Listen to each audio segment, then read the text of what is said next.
Well, hello, everyone, and welcome back to another edition of This Week in Innovation. I am straight back from Grocery Shop. I think she actually got that name right for once. An amazing conference, a lot of interviews with my dear friend Ricardo Belmar, which will be playing, which will start dropping probably in the next couple, 3 days. But one of those interviews that I already did was with another good friend, Neil Redding. Neil, how you doing today? Doing great, Jeff. It's great to see you again. Yeah. I know we just talked just a few days ago, and that interview is going to be dropping. But there's a couple themes I wanted to pick up on that we didn't really drain in that video. So, Neil, why don't you go ahead and introduce yourself and tell us a little bit about the company you're doing and the space you play in. Sure thing. Yeah. So I'm Neil Redding. I'm actually a career-long technologist, tech strategist. I've been a passionate advocate, enthusiast for immersive technology for most of my career. The startup I've been working with since January, sort of helping commercialize this technology, is called Auki Labs. It's based in Hong Kong, actually, and we'll get back into the impact that that's having on what we're building. It's a spatial computing tech startup. And I know that when we spoke recently, Jeff, we wanted to dive a little bit deeper into spatial computing, both the term and kind of the influence that we see it having in retail. We were at grocery shop, as you mentioned, and so we were bringing the capabilities of spatial computing to retail ops, and also shopper marketing. So that's a nutshell about what I'm up to, leading product and product marketing there, and really just helping people understand the value of spatial computing for retail and frankly other industries. Great. Well, a couple things. First, how'd you find grocery shop? How was the conference for you? It was good. Like you mentioned, I think we've also seen each other at Shoptalk a couple times. And, Shoptalk is a much broader realm of retail, right? And grocery shop, as the name suggests, is really focused on grocery retailers and retail tech solution providers that are focused primarily on grocery. And so because of that, I think that was the reason why we had a higher quality leads or more focused leads, because we've been also really looking to go after grocery retailers for a number of reasons we can get into. It was a little disappointing, just frankly, in terms of the volume of booth visitors. We had a lot of enthusiasm, but maybe not just the volume of people. But there were overall, I think, a really valuable conference to be at. It was great to see so much vitality in the room on the show floor in terms of all the retail tech innovations that are happening in AI and a bit in spatial computing and digital twins and task management and a whole range of things. Right. Retail media, of course. Did you do the 15-minute meetups?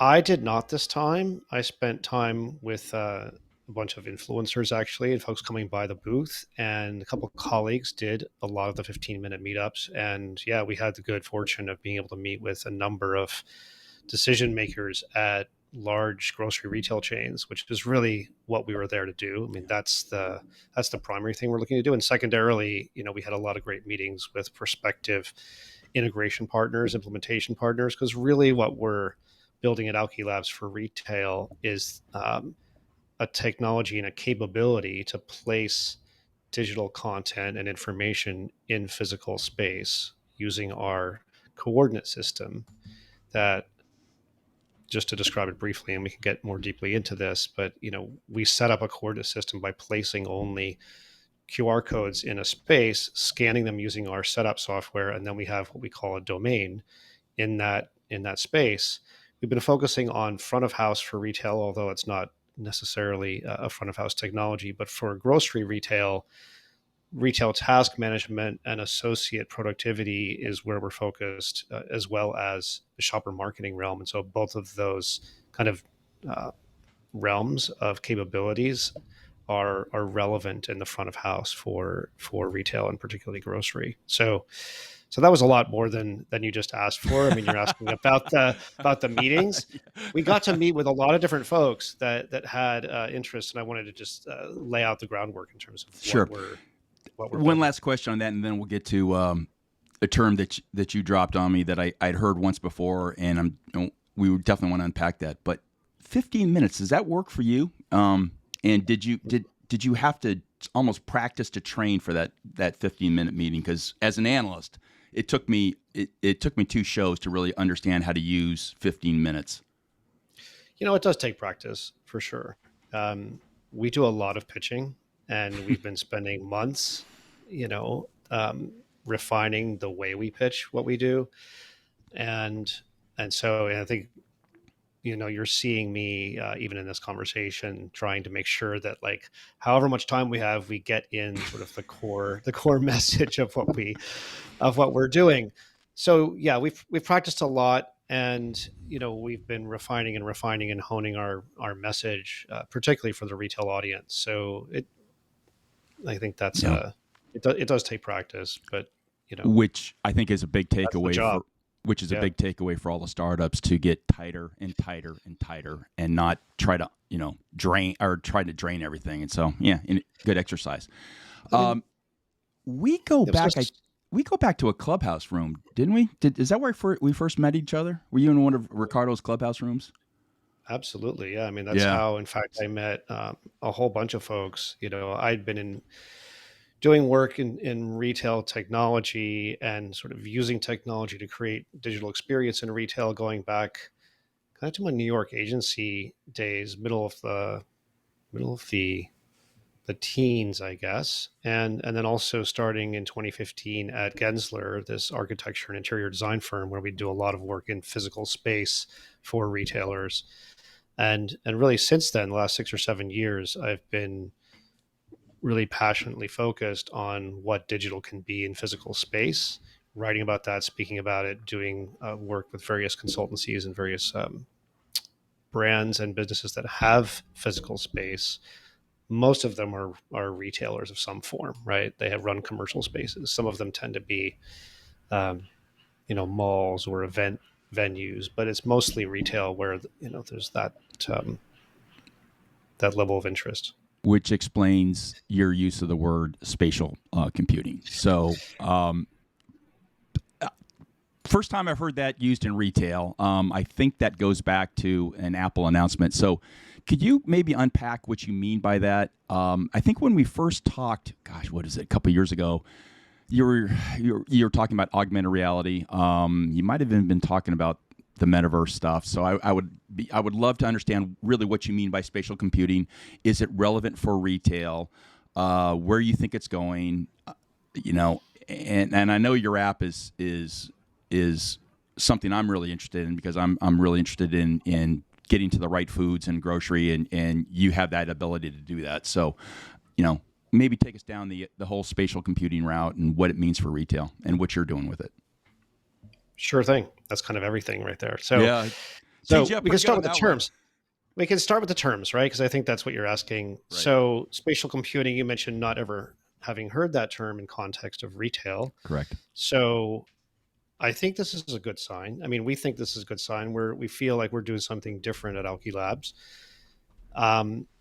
And what I mentioned before, you mentioned related to an Apple announcement. So yes, I mean, when Apple first introduced the public back in June at its developer conference to their product they call the Apple Vision Pro, this headset, most of what the mainstream remembers is, holy crap, it was $3,500. It's like, this sort of like Apple level quality video of people sitting on their couches watching amazing high definition 4K video, and being able to finger tap their way through interacting with the interface, and amazing innovation, but expensive. And how is this relevant?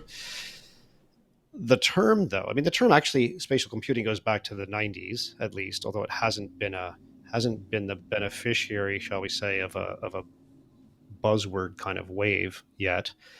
But when Tim Cook said there have been 3 eras of computing that we really want to reflect on. One is personal computing, which they take credit, of course, for introducing each of these eras. Personal computing with the Macintosh, not sure about mobile computing with the iPhone. Fine.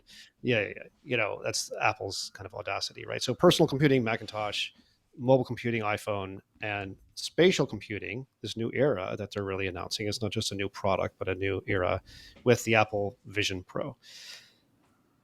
Apple has talked about, and Tim Cook has specifically talked about for years, that their stance is that augmented reality is going to be as big as the smartphone itself. It's going to have as much of an impact. These are terms that are very much related. So we've heard about augmented reality, including in retail, including in brand experience for many years. Many of us have seen, and I know you've seen, and you're enthusiastic, as you mentioned. We'll get back to your specific use case of finding what you're looking for in the store. But augmented reality, simply put, is about being able to place digital content and objects in a physical environment, right? And the way this works currently for most people on our phones is, we hold up our phones, looking through the phone, or the camera, we're looking at a full screen camera view, and then there are digital objects or characters or content or information superimposed on that camera view so that they're meant to look like they're digital objects in the physical space that your camera view can see. But in order to actually create realistic digital objects and content in that camera view and give you the sense that these digital objects are in your physical space, spatial computing is required, meaning that this phone needs to be able to sort of, we call it colloquially, just understand where it is relative to the physical landmarks or the physical features of its environment, right? It needs to be able to track where it is when it starts and then how it moves through that environment, right? Because things look realistic to us when there's parallax, when we can see behind them, when they occlude or block the view of what's behind them. There's a lot of elements to things looking realistic in our physical environment. And so there are a lot of technical problems to solve, but the point in terms of terms is that augmented reality, if that is about placing visual digital content in space, spatial computing enables that. It's about, again, devices understanding where they are relative to their spatial physical environments. But spatial computing, we won't get into that deeply in this conversation, is much bigger than augmented reality. Really, if you think about what is possible when devices understand where they are in physical space, it's more than just visually placing content and objects in an augmented reality experience. Could be, could be robots finding their way through a space, which is actually happening. We even saw a company called Fabric right near our booth at Grocery Shop, which had robots using QR codes similar to how we do it to understand where they are. They scan these QR codes as they move around the floor, and they understand where they are based on those QR codes as anchors, and then they can navigate using that same approach. And that's not augmented reality, but it is using spatial computing. Similar with autonomous vehicles, they need to understand continuously where they are relative to everything in their environment, right, in order to navigate safely. But that's not augmented reality either. It is, but it's spatial computing and spatial computing is also not sitting on your couch and looking at 2D high-res movies, right? Which is mostly what Apple showed, in its launch. It's showing things that people already do and already can relate to, right? And that they associate with Apple products, entertainment and communication and video calls and things like this. But we're just seeing the early stages of what spatial computing can do. So that's the term, right? Does that all make sense so far? Yeah, it does. So does that replace the M word, the metaverse term that was all the fashion and rage a year and a half ago? It's interesting. So, and you mentioned earlier that last time we talked, I was a little sour on the term metaverse. A little bit. I think unnecessarily so, I thought, to be honest with you. Unnecessarily so. But I get why. I get why you're saying that. So I'm just curious because as an analyst, I'm net neutral on that. If the term makes sense, I'm fine with it. And I see value and I see a lot of revenues. So I don't necessarily have a pro or con, but I know, I'm an old Gartner guy. So what was that term? That was the peak of inflated expectations and probably the fastest time I've ever seen it. And then conversely, I think it's fallen in the trough of disillusionment amazingly fast, also unnecessarily so. So I don't have an axe to grind, but I'm curious as somebody that's really living, actually doing something, where you want to come down on and what you want to lobby for. Well, and as you're referencing the Gartner hype cycle, I mean, this is completely predictable, right? That there is this trough of disillusionment after the peak of inflated expectations, as you say, as Gartner says. So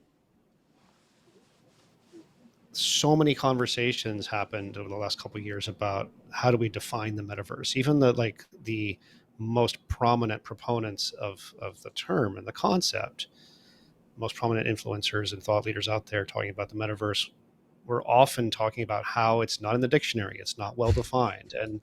And as someone who's been in technology for 30 years, I don't know that I've ever seen a term, and I think you're alluding to this, the term metaverse, be as hot and on everyone's lips, and also so underdefined, right?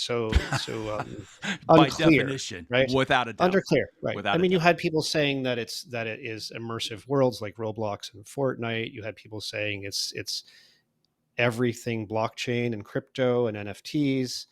There are just many different definitions, and I think part of the reason why that happened is there was just so much innovation happening all at once that I think a lot of folks, especially outside the industry, felt like metaverse is this magical universal term that could just, it kind of made sense as a bucket for everything. I think the most sort of the narrower understanding of the term metaverse was really about completely immersive worlds. It's closest to virtual reality, and that was really what Facebook, then called Meta, meant when they talked about the metaverse, because they had VR headsets, they had Facebook or Meta Horizons as this immersive world that was kind of like Roblox or Fortnite, multi-user spaces that people can gather together in and do things, play, communicate, whatever. That's what Meta, the company, meant by metaverse, right? At the time when they renamed. So immersive worlds that you could be in. Given that kind of narrow understanding of metaverse, and there were lots of companies like Walmart, Walmart has done its own sort of series of, Walmart metaverse experiments. Not huge amount of traffic, but definitely interesting, from a innovation perspective or experimentation perspective. Everybody learns, not just Walmart, from these kinds of experiments. But that was their stance too, is that the metaverse is this immersive place where people are represented by avatars. It's completely a generated simulation kind of world. My sense personally, I mean, if there's any sort of negativity, but sort of just skepticism I have about this, and I've been looking forward to this ever since I read Snow Crash, in 1990, early 1990s, that defined the term, the novel, term metaverse. But I mean, it's fascinating, but I just don't know that it has. I mean, it just hasn't indicated that people want to be in immersive spaces like that. Like they're just, over the decades, really, all the different attempts have, none of them have really drawn lots of people, lots of participation into them. I mean, and people do point to the Fortnites and the Roblox of the world. I mean, those have tens, maybe hundreds of millions of participants and users, but they're very focused on particular reasons to be there, gaming and being with your friends and building things. And so there's got to be a reason to be there. Some people use the term metaverse. I mean, Niantic is one. Auki Labs is one. I mean, we're not using the term extensively, but we do use it to refer to what we might call the real world metaverse, right? This digital and physical convergence, or digital objects and experiences starting to show up with physical locations in the physical world, right? And that aspect of metaverse is something that I'm bullish on, right? I mean, I'm spending a lot of my time with this company helping realize this vision of placing digital objects in physical space, making these digital things feel real and compelling, right? And so to bring that just for a second back to retail, what we're finding is that, and particularly grocery within retail, is that we're very bullish on augmented reality, much more than virtual reality. Again, augmented reality being Right. placing these digital objects in the physical space, because we're physical beings. We have meat bodies, like we do things in the physical world, and we're looking for use cases for spatial computing and AR that are daily utility kinds of use cases that almost everybody does. And everyone's a grocery shopper. Almost everybody goes to a grocery store at least once a week. In certain parts of the world, like Hong Kong, like Asia, like Europe, stores are smaller. People walk to the store. They go multiple times a week. And so what we're looking for is a context where we can provide daily use value with augmented reality that will have it cross over from toy to tool, from this niche entertainment kind of thing that most of us have experienced here or there as a brand experience, or a mobile ad, on our phones for many years, even over a decade, but cross over from that niche use case to something that can be useful every day. And you mentioned earlier, like finding what you're looking for in a store. Yes. I mean, we can place landmarks, we can place overhead promotional items, we can navigate you from where you are to where the product is that you want to buy and add to your cart on your phone in augmented reality in the store. So these are examples of use cases that we feel, and given the reception we're receiving at these conferences, a lot of other retailers are enthusiastic as well about this capability of placing digital information in physical space being a way to increase associate productivity, reduce mistakes on the retail task management side or operational side, and then also driving bigger basket size by making shoppers aware of products that they may be shopping for, maybe on their shopping list, helping them find them. Also, products that, given first party data or what's on special this week, they might not otherwise be aware of, but they can be made aware of them through augmented reality. So, yeah. So when I head off to NRF, am I going to hear the term spatial computing specifically? Do you think, other than you folks, in the context of retail? Understood. Yeah. So NRF is January, January, and you're certainly going to hear spatial computing from us. We think that, as Apple does, that this is the beginning of an era where spatial computing is going to be the term that people are referring to describe, everything we're talking about here. So I would say yes. I think other companies are going to be following Apple's lead, as companies do. Yeah. I mean, Apple has a good track record of influencing how people think about what's possible with technology. So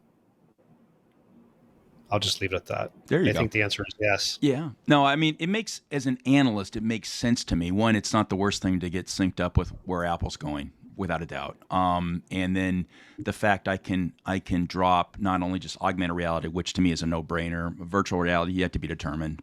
Mixed reality, I think, is a term I kind of like more because it's just safer in that regards. But if you're bringing any kind of robotic navigation in that equation, my gosh, I mean, that's a really pretty powerful category. So I think that's when I'm probably going to adopt. So I'll start talking. I'm going to take your lead. I'm going to start talking about spatial computing versus metaverse. Maybe on the trends slide. Maybe spatial computing with a parenthesis metaverse, question mark or something like that. But I think that does make a lot of sense for sure. It's interesting. I appreciate that, and I'm curious. I'm a listener to your content and your podcast, Jeff. So I mean, I'm curious, like how, if you ask, right, start asking the folks you talk to, like, what do you think about spatial computing? Like, how is it going to influence what you're building, how your business operates?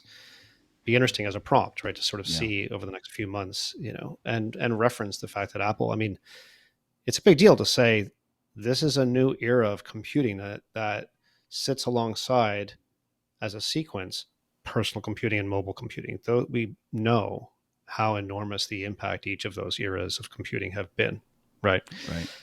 So, but I do want to, before we leave the term conversation about metaverse, just make one quick point, which is there are regional differences in terms of the kind of public opinion or business opinion, shall we say, of the term metaverse. As I mentioned, Auki Labs is based in Hong Kong. I've spent a couple of months there maybe 2.5 months total on a few different visits this year.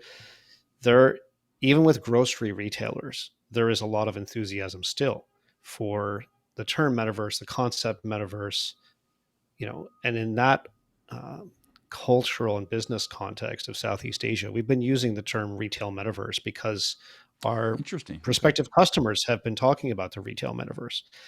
And so, I mean, at one level, these are just terms, right? That lubricate a conversation, that generate interest, that help us as a technology company and solution provider and our prospective customers just kind of calibrate, right? Or coordinate around shared interests. They're like, oh, you guys do the retail metaverse when they see what we're doing. And yeah, sure. I mean, terms are just a way to have communication, right? That can get to the next level, right? And so if that makes sense in that context, great. Yeah, no, it does. And to your point earlier, I mean, if you expect the hype cycle for the term to eventually return to this plateau after this trough of disillusionment, right? Which I do think it will. Maybe it's not the term, but certainly the capabilities of being able to simulate digital objects, place them in your physical environment. I think virtual reality or completely immersive simulations are not going away either, right? They have, I would say, immutable traction and value, certainly in the world of training. I mean, if you Google today, like what companies are using VR headsets and what for, I mean, everyone from Walmart, which has used tens of thousands of headsets to train their workers, to all kinds of warehouse and industrial contexts, both for training and for hands-free access to digital information in the context where they're doing their work. I mean, this is how this work is getting done, and that's not gonna change. I mean, the value of having, I mean, these devices, these face-worn headsets or goggles or glasses are going to keep getting smaller and lighter for sure. But being able to, in a hands-free way, place digital content in front of, so that you can see it in your environment while you're using your hands and your body to do work. I mean, that's a capability that's proven its value already. So even though average people are not using VR headsets in large numbers at all, it's of huge industrial value and workforce value. Yeah, for sure. If I was back in my Gartner days forecasting, and I had to build a forecast, I'd much sooner build it around spatial computing than Metaverse, because one, I can define it. Two, I have a major player. I mean, maybe the major player that's already defined it, so I could build off that. So you start with a real definition as opposed to just somebody just trying to write, whatever the hot term is, and you go from there, and then you start adding in all of the autonomous vehicle component to that. The robotics aspect, I mean, man, that's a really big number. I think that's a very, very big number, and probably getting bigger. So I have no dispute with anything you said in that regards. And I see numbers with a lot of zeros after them. Mm-hmm. No, I mean, our CEO has been talking about this as $1 trillion opportunity, and this is how spatial computing specifically, right? And of course, like you don't get any attention by just saying this is a $1 billion. Yeah, I've noticed that. We used to say, hey, I'm old enough, Neil, where we used to talk about a $200 billion market being really great, and then all of a sudden, or no, $300 or $400 million market. Hey, that's really big, and then all of a sudden it became $1 billion, and now it's in the trillions. Yep. I don't know. Yep. I'm so glad I don't have to worry about those numbers anymore. I can just look at it and go intuitively. There's no question. There's horsepower there, and that's all I need to drive the space I'm in now. So it's right. I don't know, trillion or many 100 billion, but it's a big number, and more importantly, it's an important number.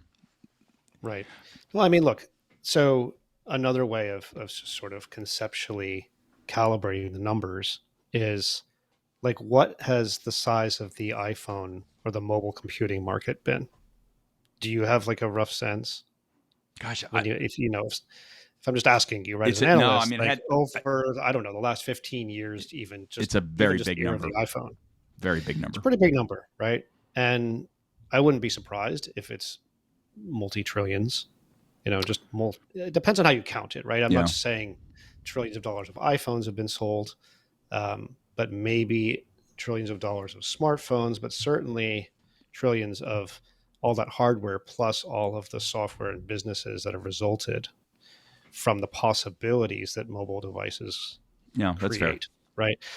You know what I mean? So I think when you think about it that way, and then just combine, if some of this might just be trust in the track record of Apple, which I think would be unwise to bet against, and it's not just like some kind of reality distortion field that Steve Jobs had, right? I mean, people talk about how Tim Cook is, I heard not that long ago, the most successful successor CEO in history. Oh, interesting. Right? People make this argument because, just in terms of market cap or revenue growth, since he took over from Steve Jobs, which was about 12 years ago,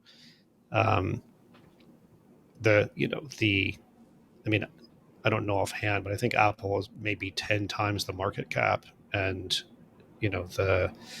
the breadth and the success rate of their product introductions and ecosystems. And when Steve died, there wasn't even this entire services business, which is huge. But anyway, so Tim Cook is a pretty good operator, I would say. All right. Well, I'll test the waters on that. So I'll see. I'll start using that and see if I can see what pushback I get.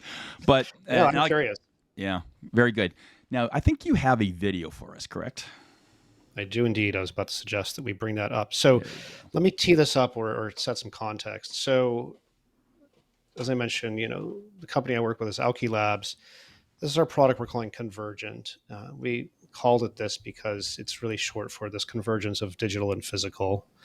And it connotes spatial computing, it connotes augmented reality. What you're going to see here is really spatial computing enabling augmented reality. This is our Hong Kong-based demo store. And so all the footage is captured there, and everything you see on a phone is actual in-app footage. So this is real. This is not, post-produced to make it look like something's happening.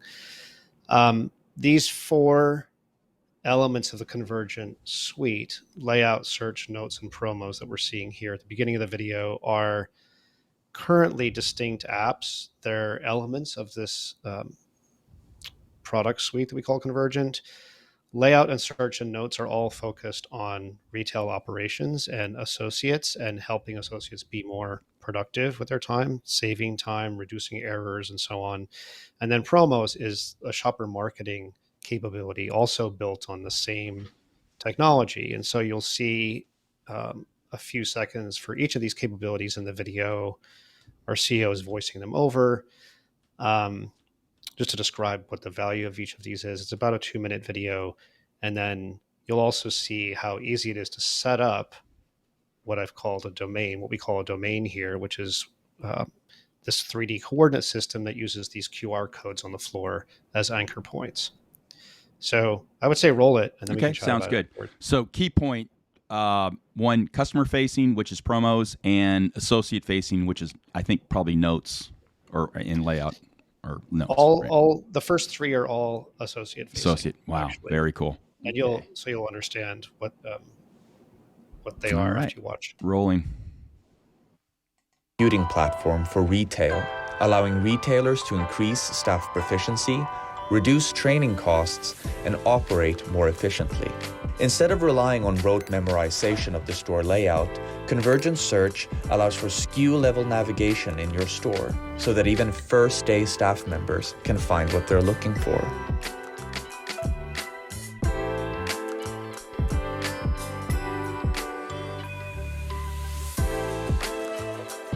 Convergent Layout lets you render your planogram as a helpful overlay, making sure every shelf, bin, and facing is the picture of success.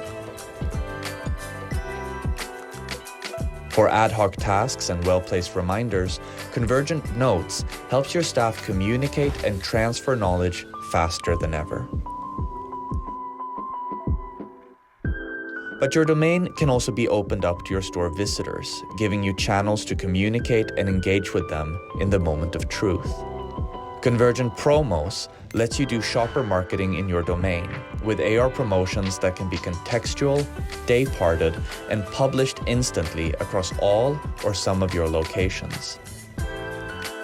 But why stop there? Bring the magic of AR to your shoppers with engaging activations and attractions like treasure hunts, fun and competitive games like Floorcraft, or captivating AR companions like the Incos. Getting started with domains is easy.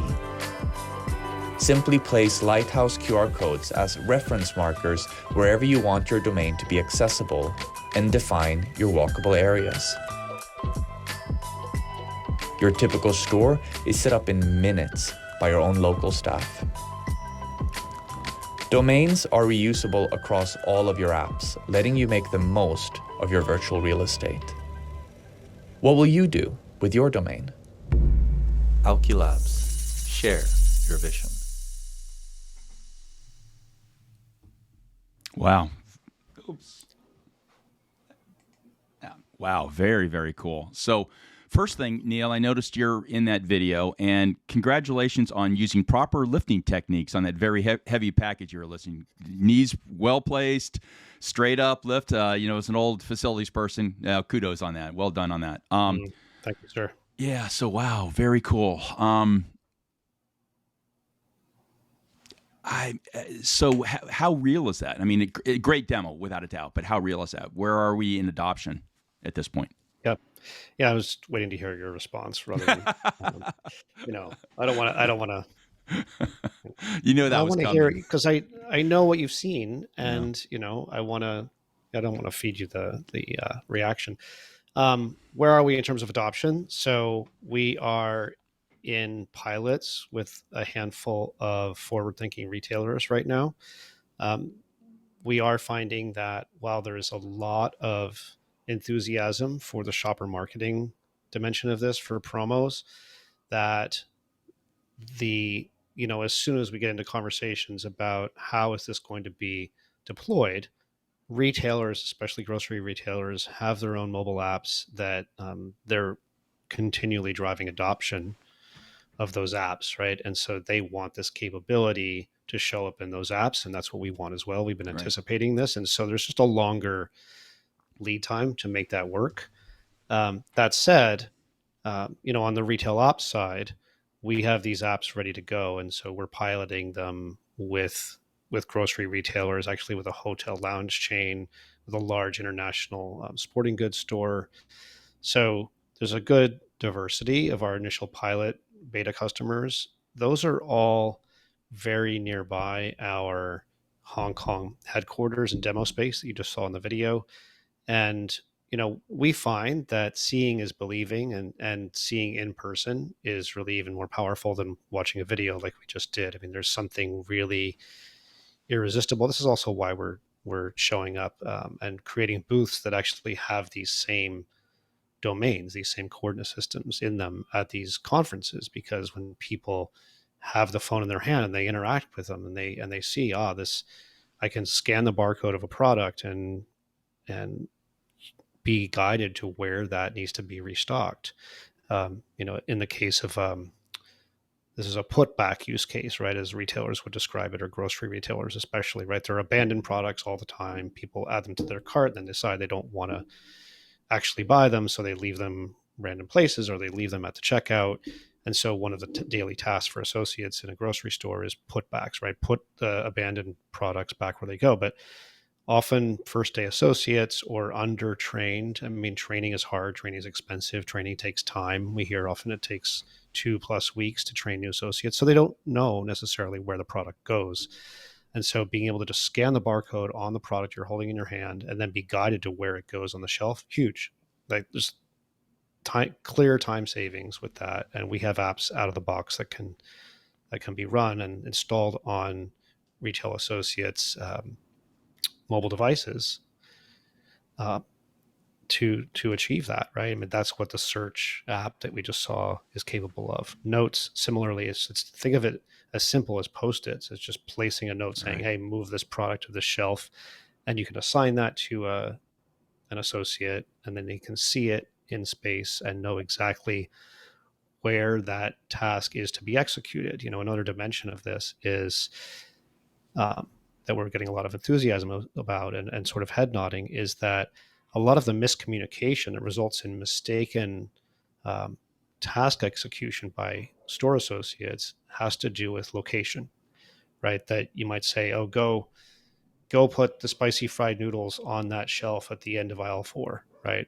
Maybe that's not clear enough to a new associate, right? Or put it on the third shelf behind the other product. There's a lot of miscommunication that happens around specific location for tasks. Interesting. And so what we're able to do, right, is by placing these notes or guiding associates to the specific location, just remove that ambiguity, remove that potential for mistake. And so that just clearly resonates as a time and therefore cost savings with a lot of retailers. So that's where we're piloting primarily. That's the same platform, the same spatial computing platform for the associate-facing application as well as the consumer-facing application. Yes. I don't know. So if I'm back in my forecasting day, then I have to create a new category, which would be spatial computing, which is not tied to the front end or the back end. I mean, it's a different platform. That's interesting. Okay. Very cool. It is. I mean, if I say to you, is mobile computing a back of house or front of house, or is it a shopper or associate? Well, mobile technology commerce is a definable category, but as far as a mobile application, I would drop that.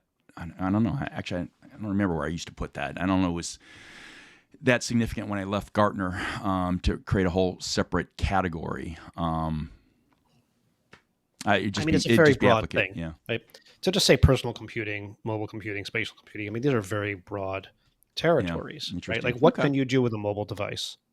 A lot of stuff, right? Very cool. We've learned that. Yep.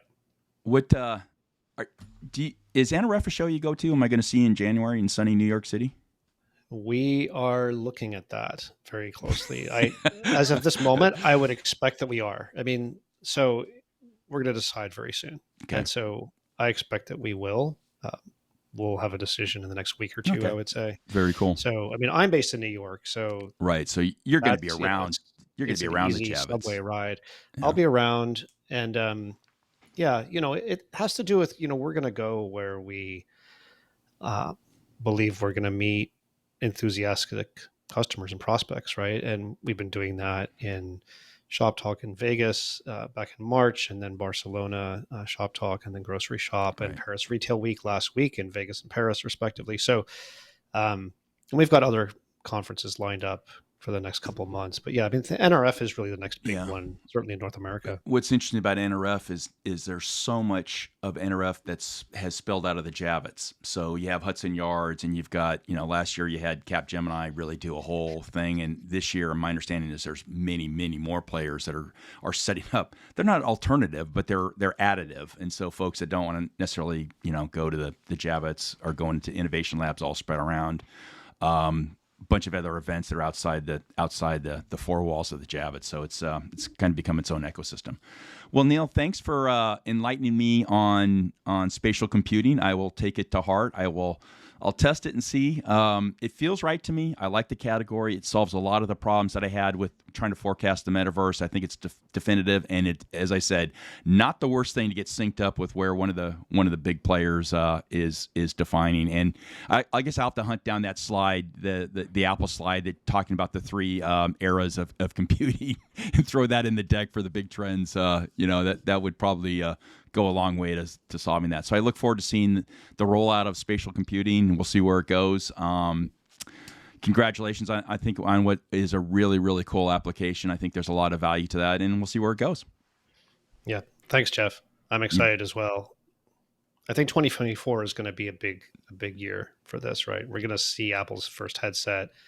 I think there's going to be another, lower priced, more consumer focused one. And 2024. Sounds good. Computing, baby.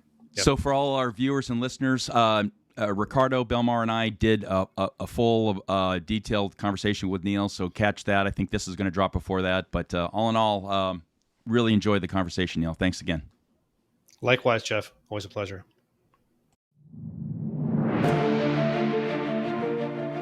Thanks for giving today's pod a listen and now a view.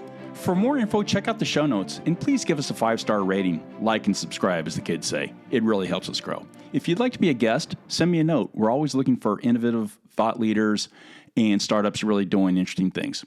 And make sure to come back for next week's episode.